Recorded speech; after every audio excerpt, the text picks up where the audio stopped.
Coming up on Tech News today, another botnet dies and why Nokia won't die. It involves maps, by the way. Business is also getting into the iPad, not a toy anymore. We'll tell you all that and more next. Netcasts you love. From people you trust. This is TWiT. Bandwidth for Tech News Today is provided by CashFly at CACHEFLY.com.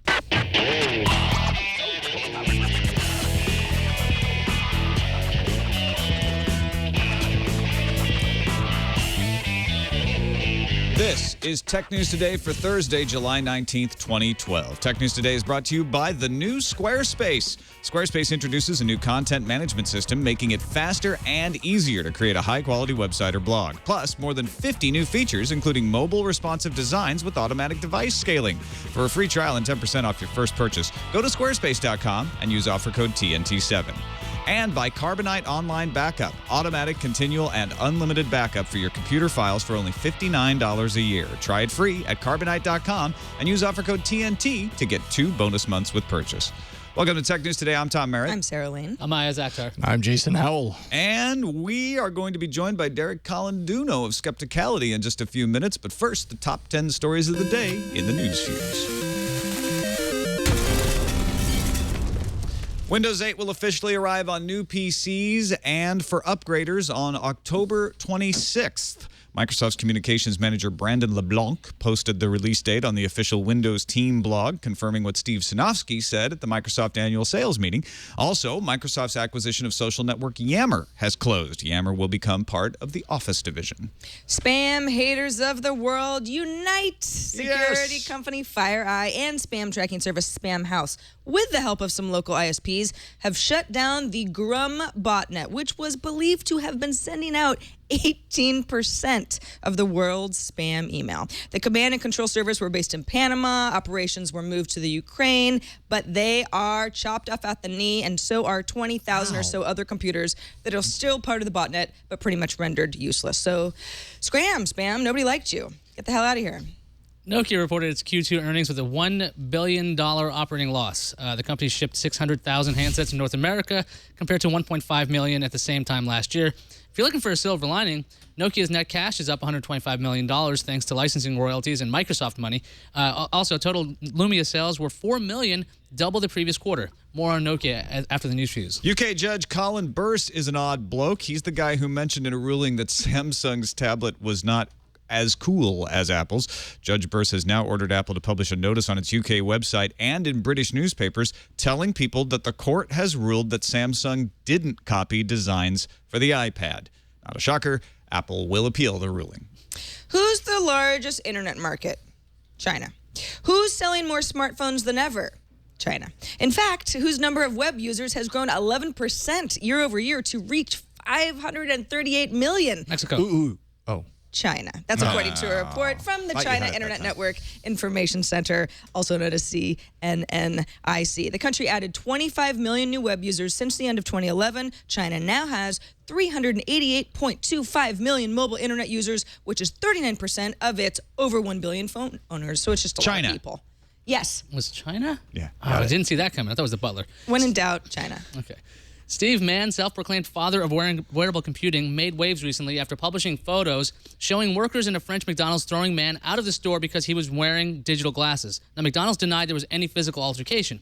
Mann has since published new photos showing a McDonald's worker placing a hand on or near his digital glasses, so it looks like there was an altercation.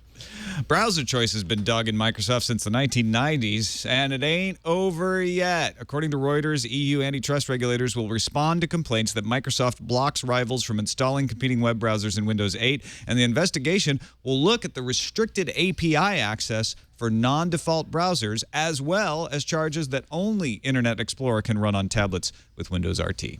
Google may need to censor the words torrent, rapid share, and mega upload from instant and autocomplete searches, says the French Supreme Court. There's an ongoing court case with the French music industry group SNEP, where Google's accused of allowing copyright violations by not being proactive and filtering those words out. The SNEP says when users type in names of musicians in Google search, then they get these file sharing sites instead.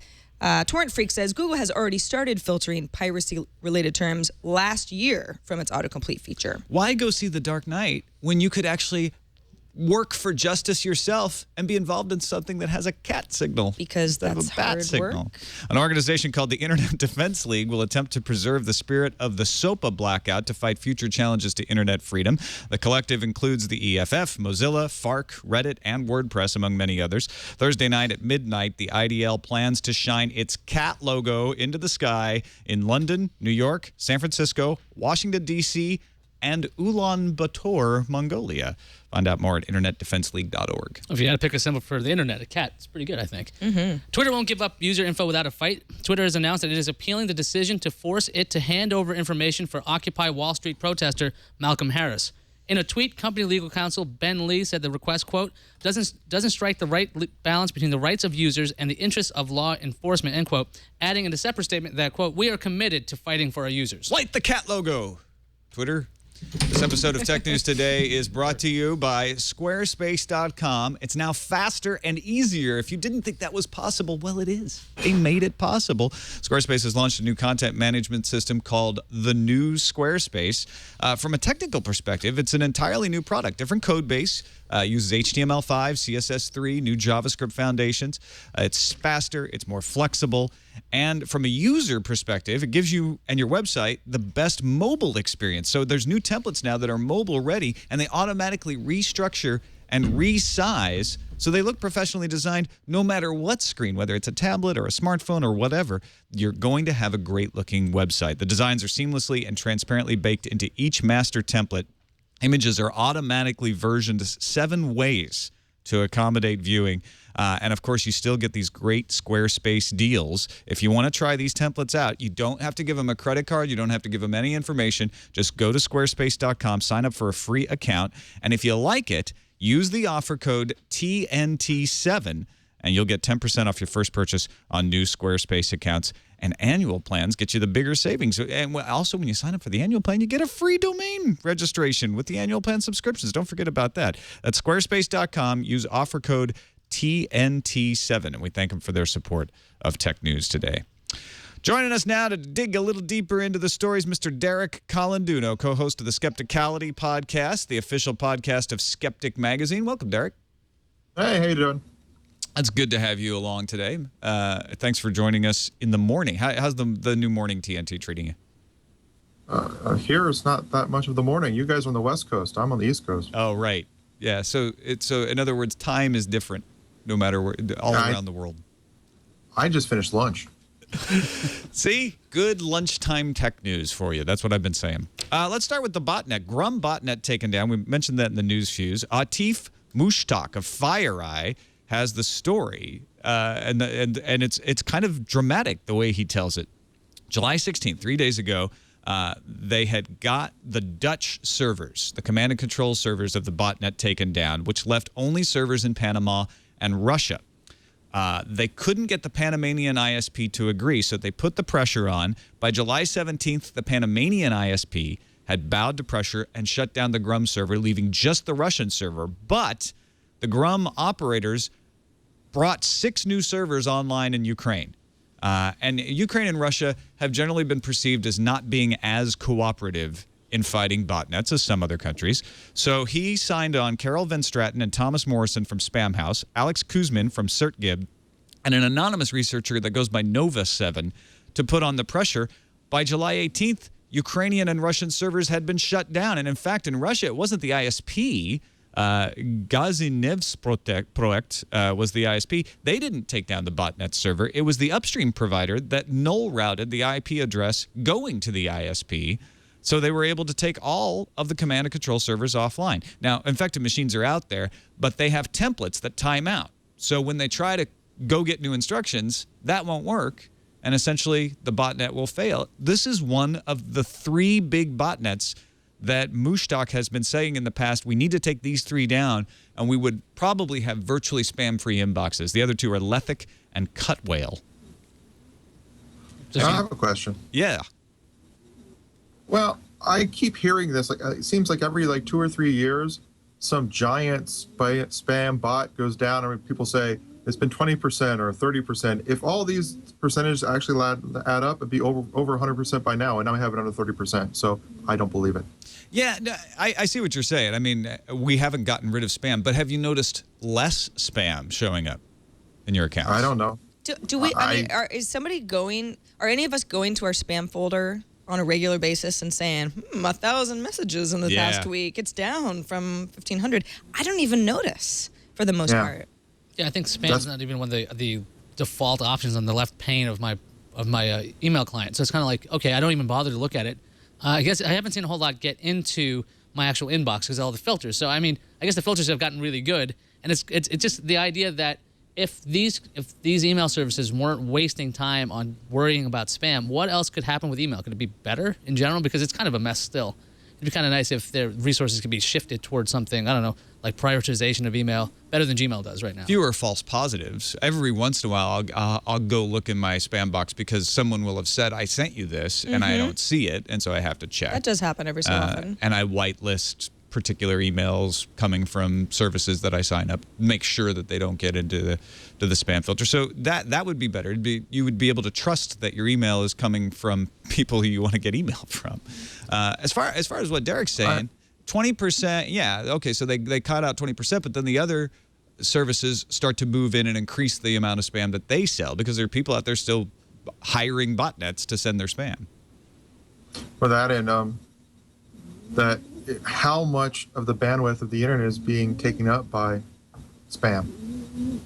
Yeah, it's cluttering up the traffic out there a little bit. Although a lot bit. I mean, more spam is something any other kind of message. There's so much bandwidth on the backbone, though. It's not like the bandwidth caps go away because spam goes away. Could be a new basis of a movement. There's your movement. There's less spam in the world. We should have more data. Because you're not worried about it anymore. We have extra data now, so let's use it for something fun. The thing that gets me is someone in the chat room is saying, there'll just be a new botnet that's going to grow as big as this Grum botnet, and that's the problem, right? That's why spam doesn't really ever seem to be going away. We're just solving a little problem, and then another problem crops up. But people still click on these messages. I mean, email spam is the way that it is because a very small percentage is making it worthwhile. But fewer and fewer people are doing that. And what Mushtak is saying is Lethic, Cutwhale, and Grum were the three big ones. And his theory is that if we got rid of all three of those big ones, then the smaller ones would see that they'll get shut down too. The big thing here, the big part of the story is that they got servers in Russia and the Ukraine and Panama shut down. Right. Because it's easy to get them shut down now in the US and Europe, so they've been fleeing to other countries. So the botnets are on the run. Which I think is a good thing. To Russia! You can't Shoot, hide. that didn't work. You can't hide. Like the Terminator. Yeah. Coming with Wings the album, one arm. actually. Coming at you. That's on the run. Now, in the news fuse, you mentioned that Nokia had lost $1 billion, Iyaz. Yeah, they posted $1 billion operating That sounds loss. awful. Yeah, it does. It really does. They gave out their financial information, and it's not looking too good. But they're positive things because, I mean, they're still running a business. They have net cash is up $125 million, which is always good. But again, a lot of that's from licensing. Stephen Elop told the Wall Street Journal about patents that Nokia may decide there could be elements of it that should be sold off, turned into more immediate cash for us, which is something that is important when you're going through a turnaround. So we could see some patent deals. And how long do they get to go through the turnaround, by the way? It's been a couple of years It's been about a year, right? Windows Phone has been around for a little bit for them. So it's I guess their turnaround should be, I guess it'll be fully started when Windows Phone 8 launches. And Elop did say something really interesting about Windows Phone 8.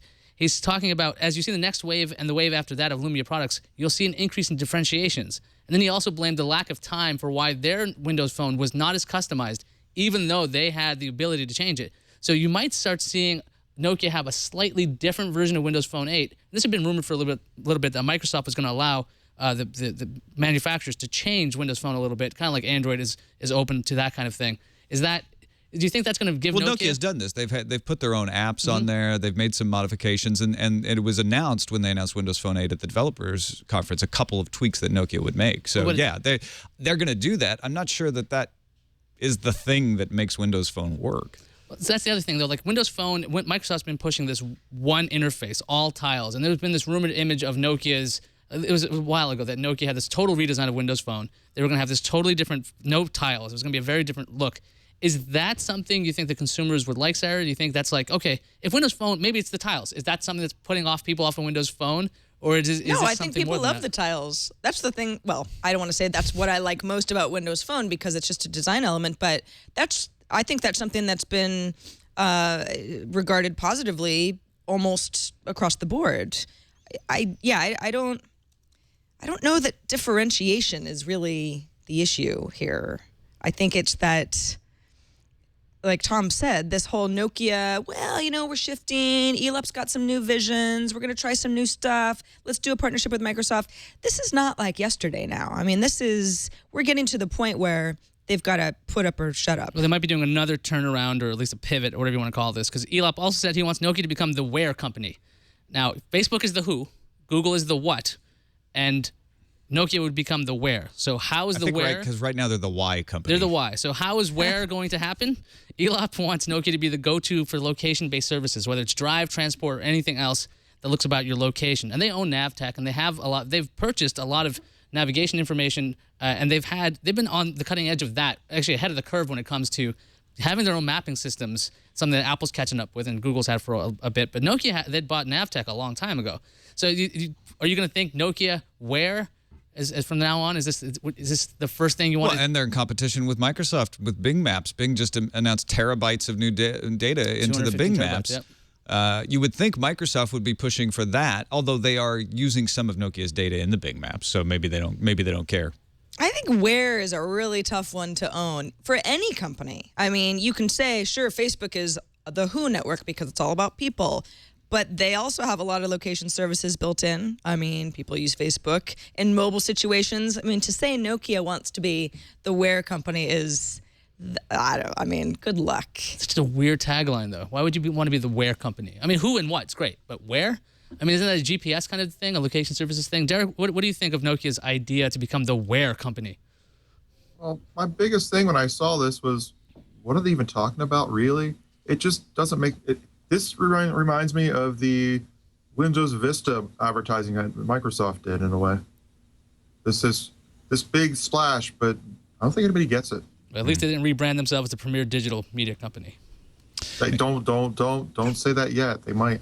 eBay had their earnings report yesterday, and there's something staggering about it. Yeah. They had a good report. Revenue increased 23% compared to the same period in 2011, up to $3.4 billion. And net income looks good, almost $700 million, which is more than double Q2 of 2011. And they forecasted net revenues in the range of $3.3 to $3.4 billion in the third quarter of this year. But eBay also revised its mobile revenue figures, which means they pretty much took their mobile numbers and said, okay, let's look at the forecast for the rest of the year. eBay and PayPal Mobile, now eBay expects to each account for $10 billion in volume this year. This is actually something that eBay did last year as well. As the year went on, there were some revisions, which they're allowed to do, that were ramping up mobile numbers, and they have done it again already halfway through the year now. CEO of eBay, John Donahoe, says that the numbers for its mobile revenue figures are more than double 2011, and he considers it a staggering surge in mobile commerce that didn't even exist. I think just a few surges are years better ago. when they don't stagger, but I know what he meant. Well, no, he was... The surge itself he's is... staggered. Yes, exactly. Like, right.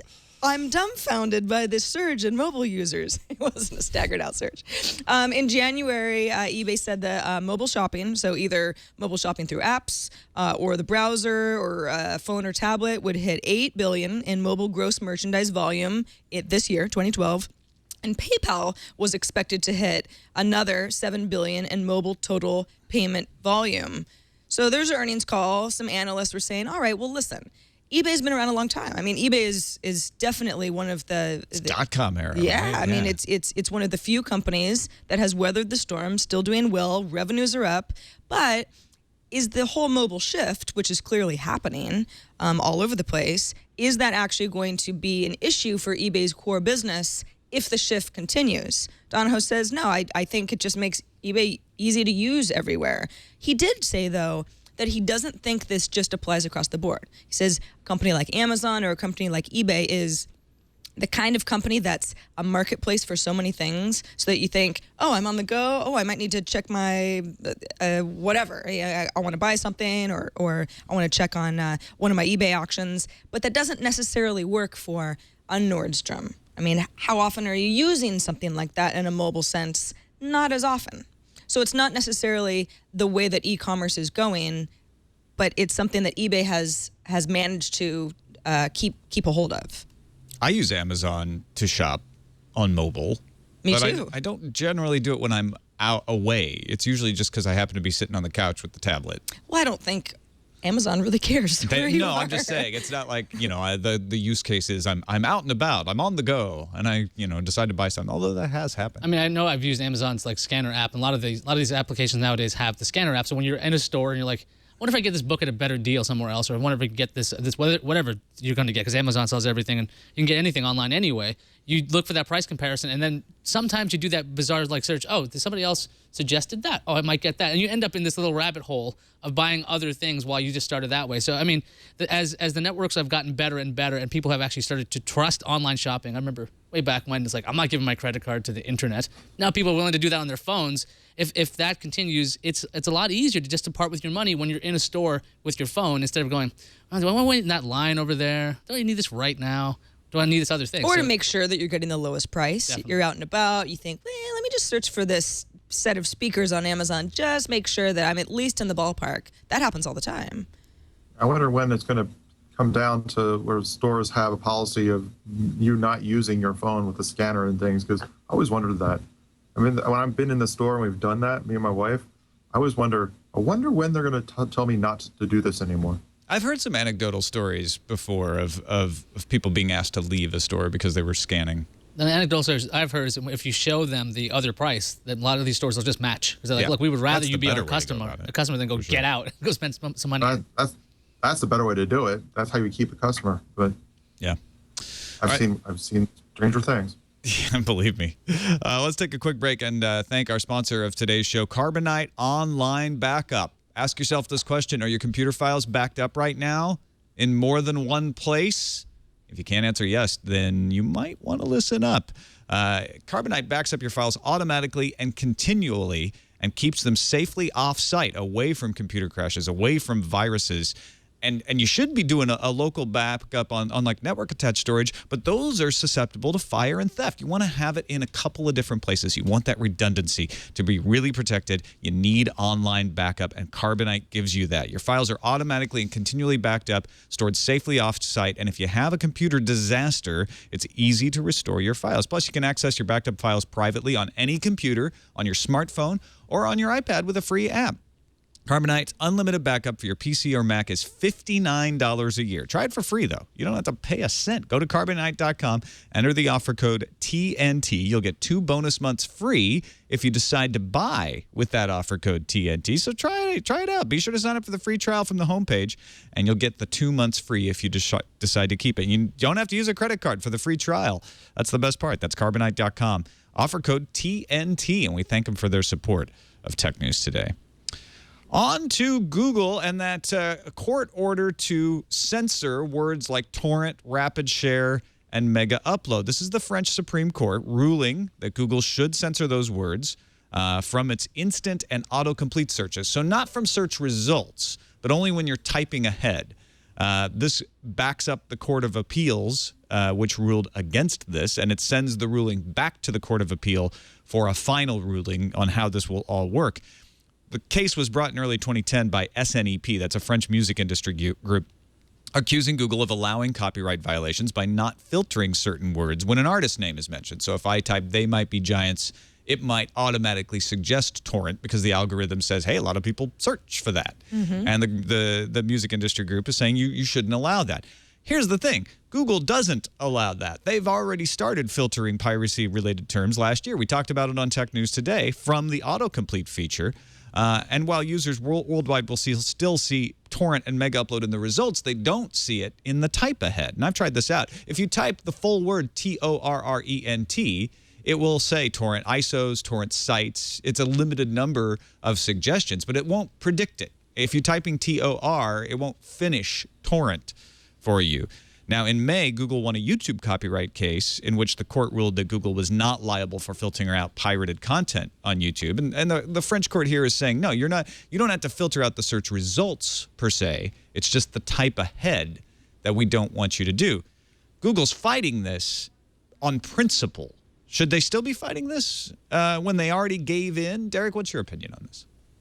They shouldn't do any of it, actually. They should actually fight against it all. They should actually keep it in the predictive text as everything, because to me, this is just fighting against the buggy whips.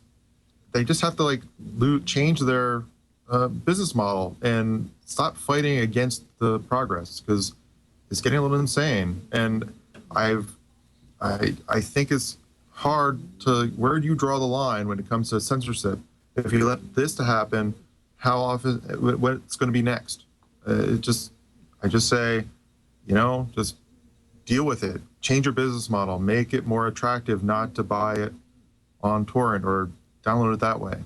Because I don't like it. The music industry's answer to that is, we're not against torrents. We're just saying if you type an artist name and a musical artist name in there, we want it against the law. Google's saying we don't want it against the law. We'll do it, but we get to decide.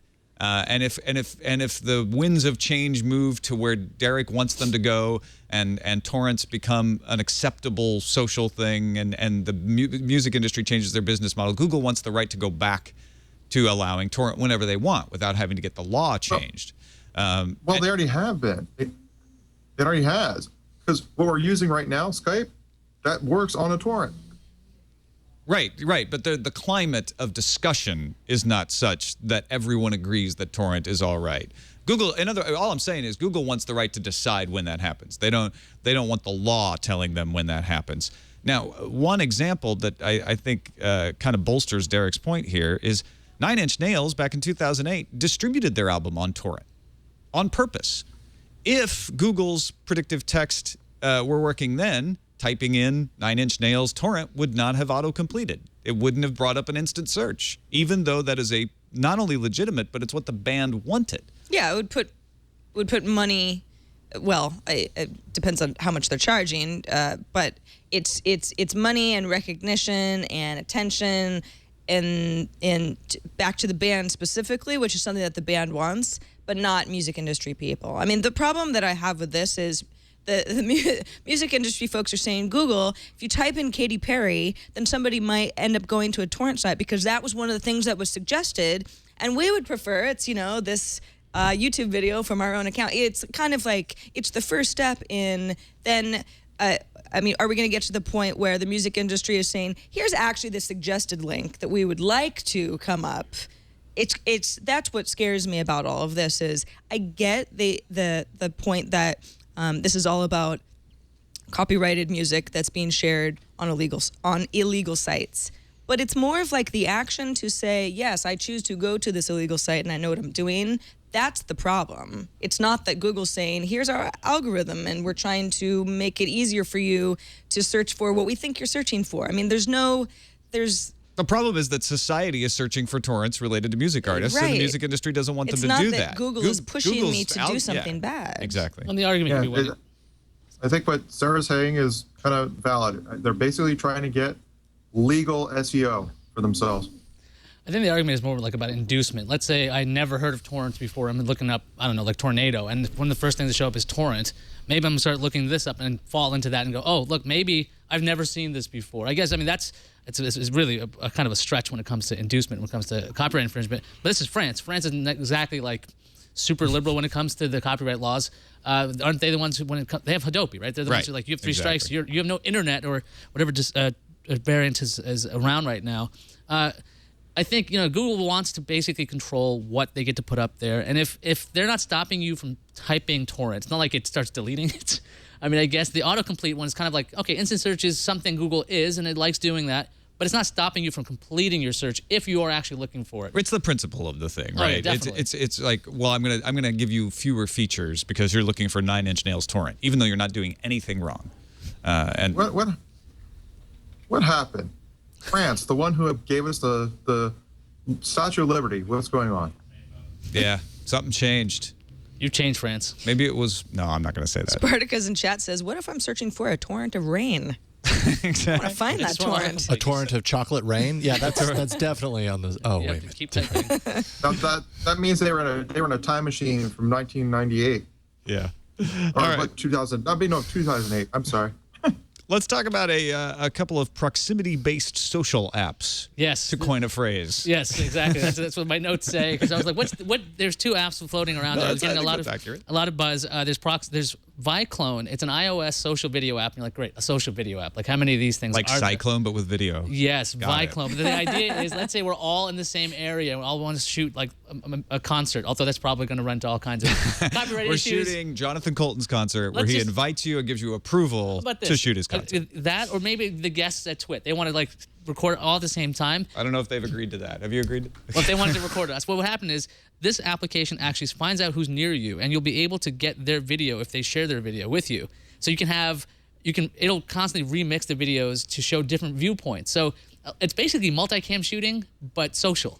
Is it using the audio in order to match up the frames so that it would be like a live multicam shoot? It does GPS and it does timestamps. So I don't know if it does the audio checking at all, but I know that's the way it's determining where you are and when you are. So I guess if your phone is off by its clock, it might be a little bit of an issue. Now you have to friend the people for it to mix Not necessarily. the video? No? That's the thing. No, Okay. it can offer you some other things, but if you want, it's up to you to decide whether you want to give away your video that that's- you've made. Or just share it with a Right. select number of people? Yeah, and then you can post it to Facebook, and it's limited to I think like 60 seconds right now. So it's a really interesting idea because I guess as a guy who's been like 1 or 2 man teams on like CES floors for other companies, this basically does multicam shooting in a totally different way. In like this is like, wow, this should have existed. Why did this not exist? Well, we mentioned a music concert, which is like, okay, you might run into copyright issues, and that would be the sort of thing where audio sync would have to be perfect, or it would be horrible to listen to, a million different 5-second off versions of the same song.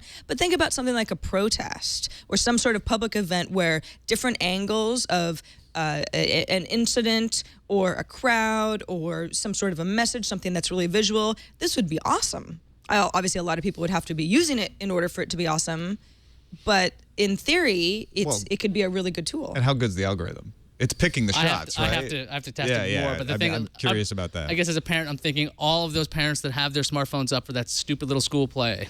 There we go. We can have 40 different cameras, and we can watch how little Sally goes across the stage as a flower. That's fantastic. Iyaz is the one with children, by the way. And in 2 years, we'll be on the news show right now talking about how France wants this to go out of the Google predictive search next. Then there's Highlight, which made its debut, I believe, at South by Southwest, and now it's the 1.2 version is out, and it's supposed to be less creepy, I guess. That's what Rafe was calling it. Rafe Needleman at CNET. Is it less creepy, or are we getting used to it? And what it'll let you do is it allows you to post directly to people who are nearby, regardless of their interests or connection to you. I liked his example in there as you go into a coffee shop filled with hipsters and say, hey, the Fixie bike out front is being stolen, and everyone leaves so you can get a table. That's the theory. I mean, is this idea of connecting with strangers that a little creepy? Or? Well, so anybody who's not familiar with the way that Highlight did work in the past was if let's say Tom and I don't know each other.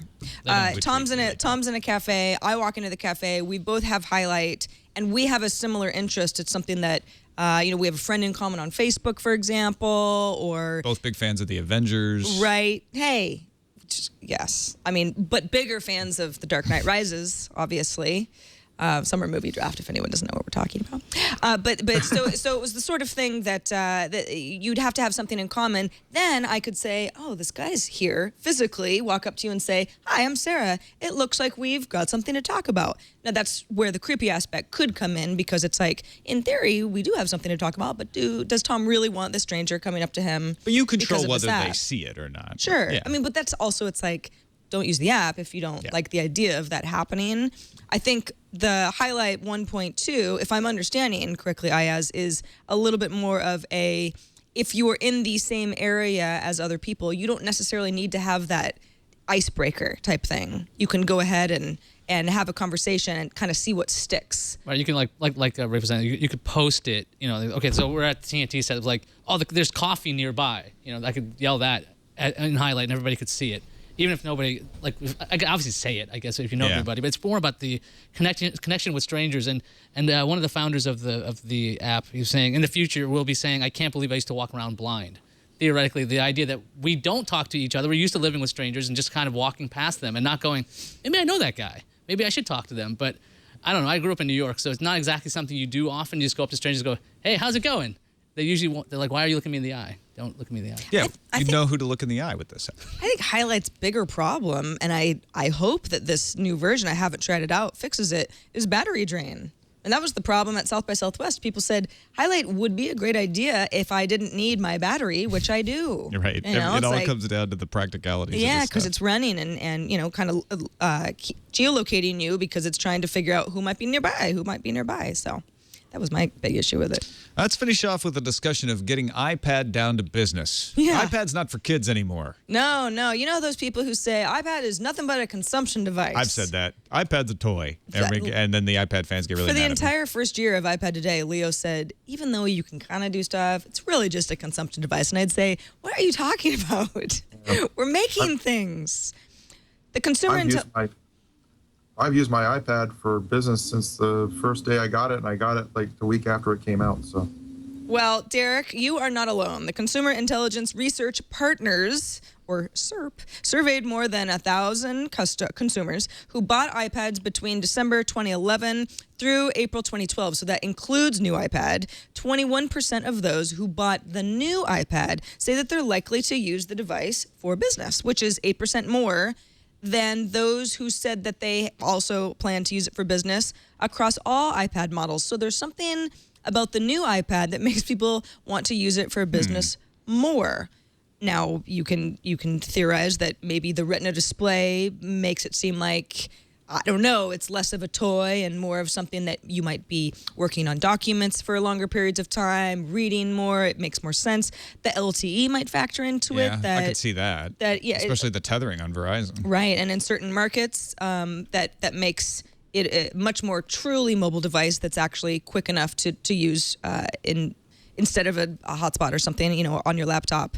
And then I kind of think to myself, okay, well, so more people are using the iPad for business than ever. This is something that we've talked about. I don't even know how big of a surprise that really is, although the new iPad part of it is kind of fascinating. But now we've got this Nexus 7, right, which has emerged as like the 7-inch tablet to beat. People are really excited about it. Iyaz, you have one. You love it. For the most part, people are extremely excited about this. Is that the sort of thing that's going to be adopted for business as well? Or are we going to kind of see this iPad's more of like the serious business tablet, but then you've kind of got your pocket stuff that you can throw in your bag, or if you've got big enough jeans in your back pocket, you know, the iPad mini, is it sort of like the little fun device and then the serious device for business that's got the Retina display? What do you guys think? I think it's because the tablet market's gotten really mature, and people and you've been able to see a lot of productivity apps come by. And this idea that it went from consumption to production device is a totally different idea, because the first version, everyone was like, oh, it's a big iPod Touch. What are you going to use that for? And as the application became more mature, and you had the split screen content creation, things like Apple even pushing, GarageBand and make stuff on your iPad and basically pushing that message. I think it's a lot easier for people to believe it's not just an underpowered laptop or a half a laptop. It's something that you can use for all these things. Because I know for the longest time, I used to see people just knocking out tons of emails on BlackBerries. Because I would think that you wouldn't do that with the phone before, but this thing made it very easy to do that. And I think tablets have made it easy to make stuff be much better than they used to. Yeah, I don't like to say this, and I rarely do, but I entirely agree with Iyaz. That made me so uncomfortable just now. Let's put in the best. I don't know what to now. do. What's happening to our show? Shall we move on to the randomizer? Yes. Randomizer. The Xbox. It can be used for so many things, especially with the Kinect. You can hack it to do things like study locust swarms. In fact, that's one of the things on our subreddit that was pointed out to us. CNN Tech has the story, John D. Sutter writing it up, about work done at Princeton by ecologist Ian Cousin. He's using computer vision technology involving the Xbox's motion sensing camera, the Kinect, to study locust swarms. Among the lab's most surprising discoveries, locusts in the Western Sahara Desert swarm because they're trying not to be eaten by their cannibalistic buddies. The locusts are sad. trying to eat each other, and then they all take off, and then they swarm. And, a locust swarm is a dangerous thing. People die in locust swarms. Well, this is great because we can use this technology, apply it directly to zombies. We can tell who the zombie is. We have cannibalistic humanoids walking around. I mean, this is the beginning of something big. I'm sort of stuck on the whole locusts eat each other, and then sometimes people die in locust swarms that occur because locusts are trying to eat each other. This is bad stuff. Do we need this? That's No. why we need the study. Less locusts. Fewer locusts. more Xboxes. Isn't there a horror movie about this? Night of the Locust? I think it was a biblical Well, plague. I just think it's really cool that they're using the Kinect and they're finding out things that they would have never been able to find out before because it has more detailed data and it motion tracks so that it can actually be smart about what it's looking at. Yeah, now we know that the world is that much scarier. Exactly. Now we know it will be a plague of locusts. Now we know. Let's check the calendar. All right. The Black Hat Conference is in Vegas starting Saturday. The 21st runs through the 26th. Online registration does end tomorrow, the 20th, though. So if you want to register online, you have another day to do so. Nokia's currently closed Helsinki store has proclaimed something amazing will happen on September 7th. What will that be? We don't know yet, but the company is telling people to go to the website nokiagraffiti.me next week to discover more. And finally, if you want a Dell Ultrabook preloaded with Linux, you can have one in the fall. Dell says it's moving forward with Project Sputnik on an XPS 13 machine, custom build of Ubuntu. The Sputnik laptop will only be available in select geographies, though. We don't know which ones those are, but we'll update you. The Soviet Union, obviously. Panama, the Ukraine, a place for botnets. I also think in other retro analysis, the Nokia Graffiti will be a new handwriting recognition system from Palm. That's sort of the Wear network. That's scarily possible. Actually, I wish you had you not think said that ends up being right? Oh, no. Let's check what's incoming while we ponder that. We have a caller who has a good theory about why Sony might want to continue to make the Walkman personal media player. Hey, Tech News Today crew. I was listening to your discussion of the new Sony Walkman, and I think they're missing out on a golden opportunity. I mean, look at what Instagram has been able to do, capitalizing on low quality, taking nice cell phone photos and making them low quality.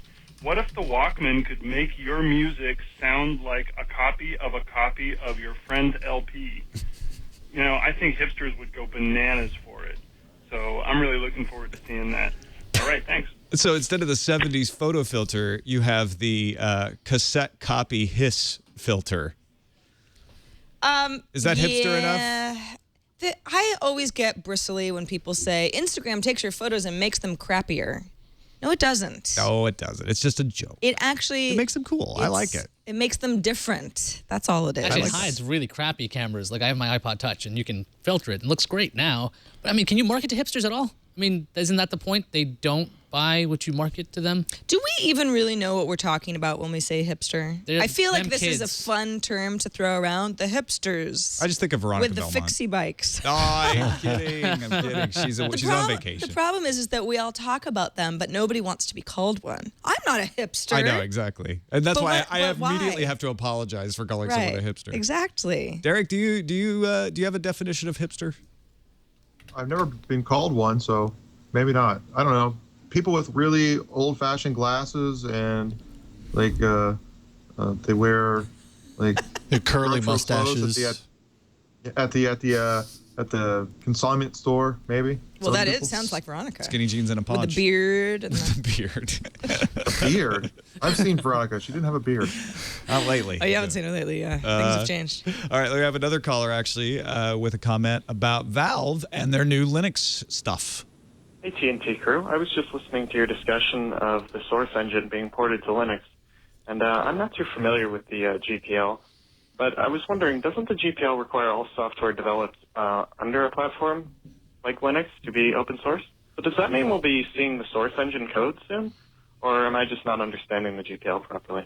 Thanks. Love the show. Yeah, that's a good question. No, when you develop software that will run on Linux, it doesn't subject you to Linux's GPL. It's only if you develop a plugin for Linux that you would be subject to the Linux operating system. It's only when you modify an open source project that you then have to abide by that project's license. So just creating an executable that can run on Linux doesn't subject you to having to make it open source. There's lots of proprietary software that runs on Linux. So it's sadly no. It will not automatically open source the source engine for Valve, although that might be awesome for a lot of developers out there. Finally, Josh from Raleigh, North Carolina says, hey, TNT crew, on episode 545, you commented on how the consumer won by getting rid of text messaging fees. But both AT&T and Verizon's new plans include the same cost that they were charging for the unlimited family share texting option already. The plans didn't get cheaper. All that happened is that carriers bundled in the cost of texting in every plan, so it's no longer optional. They saw that text subscriptions were declining, so now they're trying to make it a mandatory thing. Just remember the rule of 3-card Monty. Watch the cards, not the hands. Good point, Josh. It does get rid of the insane cost per message, which is what I was talking about. But as you point out, if everybody were to switch to unlimited, it's not like they saved any money. You did lose and you lost the option to never send text messages and save money because the cost is put in there.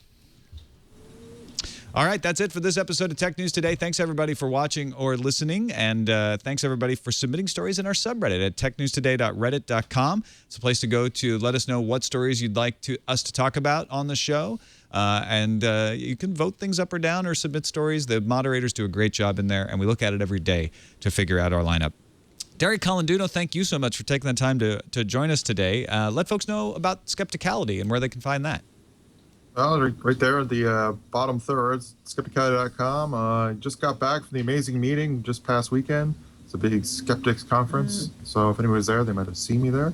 And then the podcasting, new media stuff at DragonCon happens in about a month from now. I'll see you, Tom. I don't know anybody else in your group. I'll be there for sure. We have to hold down the fort here. Yeah, the fort just floats away. We have to. Well, you guys chase your dragons and have your fun. Them. We con the dragons.